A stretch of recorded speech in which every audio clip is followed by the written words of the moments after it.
Saksakallan gunarnavasya Vande Guru Sri Charanaravindan.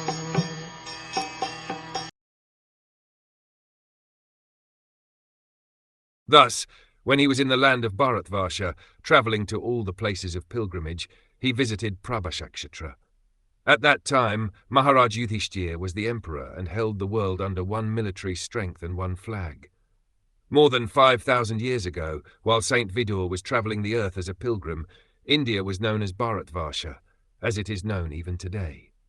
The history of the world cannot give any systematic account for more than 3,000 years into the past, but before that, the whole world was under the flag and military strength of Maharaj Yudhishthir, who was the emperor of the world.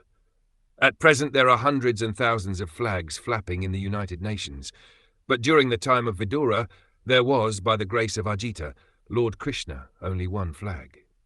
The nations of the world are very eager to again have one state under one flag, but for this they must seek the favour of Lord Krishna, who alone can help us become one worldwide nation.